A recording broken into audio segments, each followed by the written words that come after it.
वैसे भी बहुत सारे बच्चे बोल रहे हैं।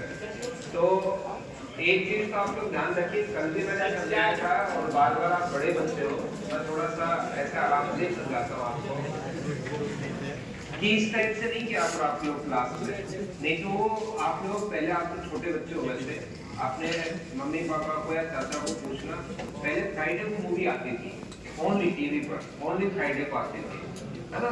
बाद में सैटरडे को आनी शुरू हुई, फिर ये इतने चैनल आने शुरू हुए। तो फ्राइडे को जो मूवी आती थी ना, उस मूवी में क्या होता था कि 3 घंटे की मूवी वो 3 घंटे में दिखाते थे। तो ये क्या बात हुई, ये तो सही है, 3 घंटे की मूवी तो 3 घंटे में दिखाएंगे, लेकिन एडवर्टीजमेंट के साथ 1.5 घंटे के ऐड और 1.5 घंटे की मूवी। तो फिर तो 3 घंटे में कैसे खत्म होती थी, तो कहीं से काट के कहां जोड़ते थे पता भी नहीं लगता था देखने वाले को। तो मैं यहाँ से कहां से काट कर कहां जोड़ूंगा समझ में भी नहीं आया। ये जो है ना चैप्टर 5 दिन में भी करवा सकता हूँ और मैं इस 1 महीने में भी करवा सकता हूँ। तो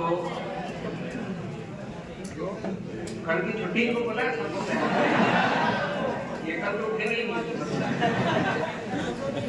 तो ये चीजें आप लोग ध्यान रखिए, क्योंकि बार बार समझाने का कोई मतलब है नहीं, आप बड़े बच्चे हो, तो कहीं से कटेगा कहीं जुड़ेगा, समझ में भी नहीं आएगा कि कैसे चैप्टर खत्म हो गया है। तो इसलिए मैं अच्छे से पढ़ाऊं, बढ़िया तरीके से पढ़ाऊं, तो आप लोग भी साथ साथ आपका सहयोग होना चाहिए कि डिस्टर्ब क्लास तो नहीं करो आप लोग, क्योंकि थोड़ी सी कुछ बोल दी, कुछ बच्चे आए हुए ऐसे करने का बढ़िया नहीं है। तो ये चीज ध्यान रखिए, नहीं तो कहीं से जुड़ेगा कहीं और पता भी नहीं लगेगा आपको कि कहाँ क्या हुआ है। बस सिर्फ और सिर्फ इतना सोचोगे, फिर ऐसा करोगे तो आपको पाप लगेगा, इतना ही आप इतना ही सोच सकते हो, इससे ज्यादा नहीं सोच पाओगे, है ना। तो ध्यान रखिए इन चीजों का, छोटी छोटी चीजों का ऐसे मत किया करो, अच्छे क्वेश्चन पूछा करो, बढ़िया क्वेश्चन जो भी मैं समझा रहा हूँ उससे रिलेटेड क्वेश्चन पूछो तो वो पॉइंट ज्यादा क्लियर होगा। लेकिन आपका कोई बोलते ऐसे करता है हाँ वो ऐसे कर देंगे, तो ये सही नहीं है क्लास। तो आइए हम लोग शुरुआत करते हैं। आपके पास यहाँ पर मैं आप लोग को एंगल बाइसेक्टर के बारे में पढ़ा रहा था, कोण संधि भाजक के बारे में।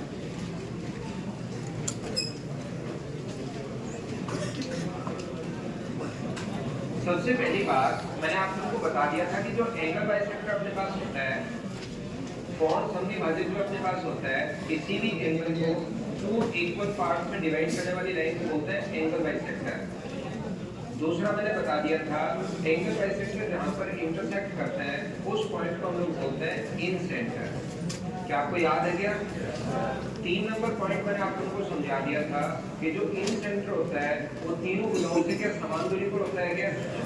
क्योंकि अंदर से हम लोग एक सर्किल ड्रॉ कर सकते हैं। 4 नंबर पॉइंट मैंने आप लोगों को समझाया था कि यहाँ पर जो इन सेंटर होता है वो सामने वाली साइड को एंगल बाइसेक्टर ए बी और सी, ये जो अपने पास यहाँ पर रेशियो होता है वो अपने पास BD और DC का रेशियो अपने पास वही होगा जो AB और AC का रेशियो। याद है क्या? 5 नंबर पॉइंट मैंने आप लोगों को समझा दिया था, जिस प्रकार से इंटीरियर एंगल बाइसेक्टर होता है सेम उसी टाइप से एक एक्सटीरियर एंगल बाइसेक्टर भी होता है, सेम उसमें भी एक कर्व रखती है। याद है? और अगला 6 नंबर पॉइंट मैंने आप लोगों को समझा दिया था कि जो इन सेंटर अपने पास ये A, ये B और ये अगर C है तो AI और ID का जो रेशियो अपने पास होगा वो अपने पास B+C/A का रेशियो होगा। क्या पिछली क्लास में ये 6 पॉइंट हम लोग समझ चुके हैं क्या?